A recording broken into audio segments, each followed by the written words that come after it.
नमस्कार दोस्तों and welcome to my channel. कैसे हैं आप सब? उम्मीद है सब बहुत अच्छे होंगे और आपका एग्ज़ाम भी बहुत ही अच्छा गया होगा। तो मेरे पास है यहाँ पे सेट 3 और ये जो सेट है आपका यहाँ पे हिंदी का है। आपका जो सीबीएसई क्लास 12th है उसकी हिंदी की बात कर रहे हैं और आधार आपकी हिंदी है। तो इसका यहाँ पे हम आंसर की यहाँ पे डिस्कस करने वाले हैं। तो आपका टोटल 80 नंबर का पेपर होता है। सबसे पहले आपका खंड ए की अगर हम बात करते हैं तो इसमें आपके जो गद्यांश आता है या कोई भी क्वेश्चन आता है वो बहुविकल्पी होता है, यानी एमसीक्यू टाइप क्वेश्चन होते हैं। तो सबसे पहले यहाँ पे आपको एक गद्यांश दे रखा है जिसको आपको ध्यान पूर्वक पढ़कर उसके नीचे यहाँ पे 10 क्वेश्चन दे रखे हैं। एक क्वेश्चन 1 नंबर का है, इसको पढ़ना है और वो जो 10 क्वेश्चन उनको अटेम्प्ट करना है। तो सबसे पहले हम इन्हीं 10 क्वेश्चन के यहाँ पे आंसर डिस्कस करेंगे। तो ये आपका पैराग्राफ था, इसे आपने अच्छे से पढ़ लिया होगा। तो सीधा इसके आंसर डिस्कस करते हैं। सबसे पहला जो इसका पार्ट है इसमें बोल रखा है सत्संगति वर्तमान जीवन की दुर्लभ विभूति है। तो यहाँ पे अंडरलाइन कर रखा है आपके लिए दुर्लभ विभूति को, और यहाँ पे पूछा है पंक्ति में रेखांकित पद का आश्चर्य हो सकता है। 4 ऑप्शन दे रखे हैं आपको। इसका करेक्ट जो ऑप्शन है वो बी होगा, क्योंकि यहाँ पे वैभव यहाँ पे आपको बोल रखा है विलक्षण वैभव, यानी इसका अर्थ क्या होता है कि बहुत ही कीमती, बहुत ही यूनिक धन। जिस प्रकार हमारे लिए धन बहुत कीमती होता है उसी प्रकार वर्तमान जीवन की अगर बात करें तो इसमें सत्संगति यानी एक अच्छी संगति बहुत ही कीमती धन की प्रकार, यानी उसके यहाँ पे हम कह सकते हैं कि कीमती धन की तरह बहुत ही कीमती होती है, दुर्लभ होती है। ठीक है, तो इसका फर्स्ट जो हमारा ऑप्शन था यहाँ पे, ये वाला फर्स्ट जो क्वेश्चन था इसका बी ऑप्शन बिल्कुल सही है। इसके बाद सेकंड यहाँ पे क्वेश्चन देखते हैं। यहाँ पे बोला है हमें सुचारित्र्य के सशक्त स्तंभ है। यहाँ पे हमसे सीधा पूछ रखा है कि इसके स्तंभ कौन कौन से हैं। तो आपकी जो फर्स्ट लाइन दे रखी है यहीं पे बता रखा है कि इसके 2 सशक्त स्तंभ हैं। पहला है सुसंस्कार और दूसरा है यहाँ पे सत्संगति। तो यहाँ पे हम देखेंगे ऑप्शन में जो डी ऑप्शन है यहाँ पे हमें सुसंस्कार और सत्संगति दोनों दे रखे हैं, तो डी ऑप्शन इसका बिल्कुल सही है। फिर थर्ड क्वेश्चन में बोला है आपको संदर्भ के अनुसार गद्यांश में कालुष्य शब्द का सटीक अर्थ क्या हो सकता है। अगर आप यहाँ पे गद्यांश को देखते हैं तो ये वाली जो लाइन दे रखी है आपको, जिस प्रकार कु धातु की कठोरता और कालिक पारस के स्पर्श से कोमलता और कमीनता में बदल जाती है, ठीक उसी प्रकार कुमार्गी का कालुष्य सत्संगति से स्वर्णिम आभा में परिवर्तित हो जाता है। तो यहाँ पे कालुष्य शब्द का क्या अर्थ है एग्जैक्टली आपसे ये पूछा था। तो देखो यहाँ पे बोला है जैसे कु धातु को रगड़ते हैं, काफी ज्यादा उसको जब पारस से स्पर्श करते हैं तो उसकी कठोरता और उसकी कालस जो है वो दूर हो जाती है और ये कु धातु कैसा बन जाता है, यानी पहले वो कठोर था, काला था, अब वो कोमल भी हो गया और कमीनता में बदल गया है। उसी प्रकार अगर कोई व्यक्ति है जो कुमार्गी है यानी गलत रास्तों पे चलता है और उसका जो यहाँ पे मेल है वो कालुष्य सत्संगति से, यानी एक ऐसी संगति उसे मिल जाती है, एक ऐसा व्यक्ति मिल जाता है जो कालुष्य है यानी अपना अच्छा प्रभाव उस पर डालता है, तो वो जो है उसमें कैसा परिवर्तन आता है, वो स्वर्णिम आभा की ओर चला जाता है। उसमें ऐसी समझ डेवलप होती है जो उसको बताती है क्या चीज राइट है और क्या चीज रॉन्ग है। तो कालुष्य एक ऐसा व्यक्ति के लिए यहाँ पे विशेषण का इस्तेमाल किया गया है जो हमें यहाँ पे ये बताता है कि वो व्यक्ति कैसा है, प्रभावशाली है और कैसा प्रभाव डालता है, सकारात्मक डालता है। तो इसका सही उत्तर आपका हो जाएगा डी ऑप्शन जो है प्रभास। ठीक है, तो इसके बाद आपका फोर्थ क्वेश्चन है, फोर्थ पार्ट है। इसमें बोला है गद्यांश के अनुसार सत्संगति से क्या प्राप्त होता है, यानी अगर एक अच्छी संगति है तो उससे क्या प्राप्त होगा। तो उसमें क्या होगा, आपकी जो विचार है उनको नई दिशा मिलेगी। और ये जो आपको दे रखी है स्टेटमेंट वो सेम टू सेम आपके यहाँ पे पैराग्राफ में भी आपको मिल जाएगी। ठीक है, तो ये आपको पढ़ना है और अच्छे से आप देखोगे कि इसके अंदर ही सारे के सारे आंसर आपके लिए छुपे हुए हैं। ठीक है, तो यहाँ पे आपको आंसर मिल जाएंगे सारे, इसको अच्छे से आपको पढ़ना है। इसके बाद नेक्स्ट बोला है गद्यांश में भीतर का देवता कथन किस बात की ओर संकेत करता है। इसका मतलब ये है कि जो हमारे भीतर अच्छे गुण होते हैं, दिव्य गुण होते हैं, हमें उसका आभास दिलाता है। जब हमें भी पता चलता है हाँ हमारे अंदर भी कुछ दिव्य गुण है, हमें आभास होता है, तो वहीं हम कहते हैं कि हमारे अंदर का जो भीतर का देवता है वो जाग गया है।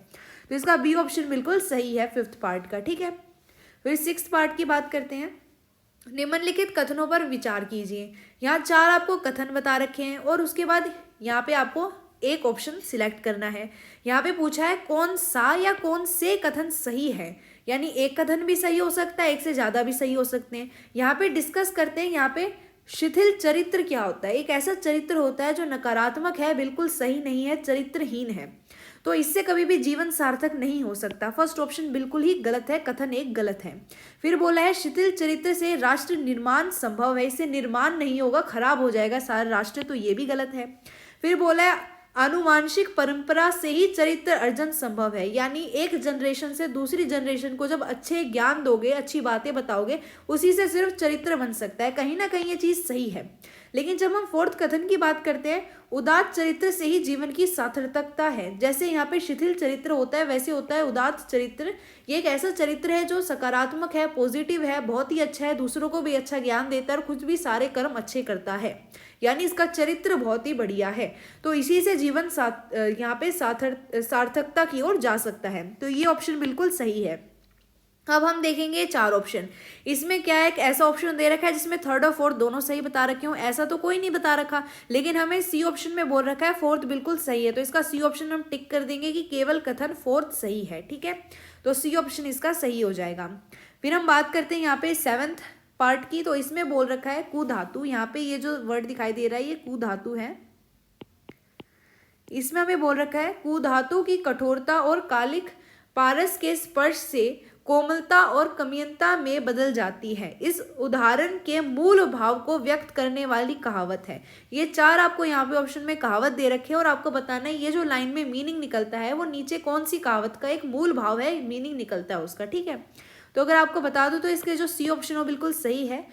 सट सुधर ही सत्संगति पाई, इसका अर्थ यह है कि जिस प्रकार यहाँ पे कु धातु को बार बार रगड़ने से उसकी कालिक, उसकी जो काले रंग का वो धातु था, उसकी जो कठोरता थी वो एक कोमलता और कमीनता में बदल जाती है, उसी प्रकार जब हम संतों के साथ रहते हैं, कैसे व्यक्ति के साथ रहते हैं जिसका चरित्र बहुत अच्छा है, तो हमारे अंदर भी धीरे धीरे करके वो सारा मैल निकल जाता है और हमारे अंदर भी शुद्धि आ जाती है, हम भी बहुत ही अच्छा चरित्र डेवलप करने लगते हैं और हम सकारात्मक होने लगते हैं। तो इसका सी ऑप्शन बिल्कुल सही है। फिर यहाँ पे नेक्स्ट जो आपका 8th पार्ट है, इसमें बोला है विदुर जी की उक्ति के संदर्भ में क्या सत्य नहीं है, क्या इनमें से गलत है वो बताना है। ठीक है, यहाँ पे सत्य नहीं है पूछा है, ये ध्यान से देख लो आप। चरित्र निर्माण व्यक्ति के स्वयं के प्रयासों पर निर्भर है, ये एक स्टेटमेंट तो बिल्कुल सही है। इसके बाद बोला है परिस्थिति उसे केवल प्रेरणा दे सकती है, बिल्कुल सही है कि परिस्थिति तो सिर्फ हमें प्रेरणा दे सकती है। चरित्र निर्माण संगति से होता है, ये भी सही है। सुचरित्र के बीच परंपरा से प्राप्त हो सकते हैं, क्या अच्छे जो चरित्र हैं वो परंपरा से प्राप्त हो जाते हैं, तो ये भी कहीं ना कहीं सही है। लेकिन अगर आप देखते हैं इसमें बोला है कि कौन सा सही नहीं माना जाएगा, तो यहाँ पे हम बिल्कुल फर्स्ट ऑप्शन की ओर जाएंगे, क्योंकि अगर आप देखते हो तो बाकी ज़्यादा सही हैं as compare to first option. ठीक है, क्योंकि तीनों का जिक्र यहाँ पे हुआ है।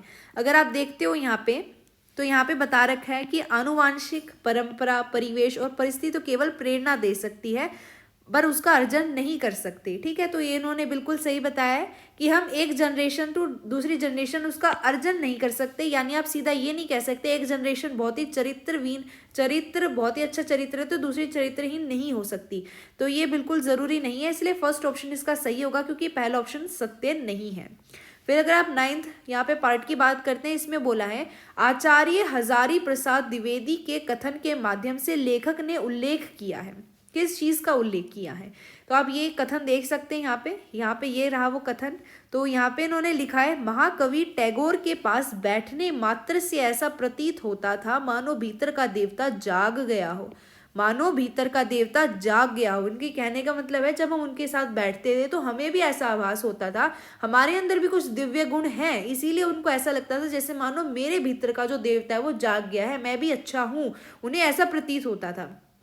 तो इसका जो करेक्ट ऑप्शन होगा वो आपका ए होगा, क्योंकि उनको पता चलता था कि जो सत्संगति के प्रभाव को, यानी वो किसका उल्लेख करना चाहते हैं, सत्संगति के प्रभाव को ये बताना चाहते हैं अगर हमारी संगति अच्छी होगी तो उसका प्रभाव हम पर ज़रूर होगा। जैसे वो कहते थे टैगोर जी के साथ बैठने पे उनकी संगति का असर उन पे होता था और उन्हें भी लगता था उनके अंदर का जो देवता है वो जाग गया है, तो इसका ए ऑप्शन बिल्कुल सही होगा। ठीक है, फिर अगर आप 10th यहाँ पे पार्ट की बात करते हैं, इसमें बोला है शिथिल चरित्र संपूर्ण राष्ट्र को कैसे प्रभावित करता है, यानी जिसका चरित्र बहुत ही खराब है, जो नकारात्मक है, हर चीज़ में कमियां निकालता है और चरित्रहीन है, तो उसका जो असर है पूरे राष्ट्र पे कैसे हो सकता है, क्या करेगा वो राष्ट्र को। तो इसका डी ऑप्शन बिल्कुल सही है कि इससे क्या होगा, राष्ट्र पर चरित्र संकट उपस्थित हो जाता है, पूरा जो राष्ट्र है उसका जो चरित्र है वो संकट में आ जाता है। ठीक है, तो जैसे आप देख सकते हो ये यहाँ पे दे रखा है सीधा सीधा, जैसे अगर आप यहाँ देखते हो तो यहाँ पे लिख रखा है ये कि जब किसी का शिथिल चरित्र होने से पूरे राष्ट्र पर चरित्र संकट उपस्थित हो जाता है, इसलिए हमने यहाँ पे डी जो ऑप्शन है इसको बिल्कुल सही तरीके से टिक किया है। ठीक है, ये रहा आपका 10th पार्ट में। तो ये आपका फर्स्ट जो क्वेश्चन था जिसके अंदर आपको गद्यांश को पढ़ना था और उसके आंसर्स को यहाँ पे टिक करना था, वो हमने 10 के 10 कर लिए हैं। अब जैसा यहाँ पे हमें रिस्पॉन्स देंगे उस हिसाब से हम आगे क्वेश्चंस को डिस्कस करेंगे। ठीक है, थैंक यू फॉर वॉचिंग।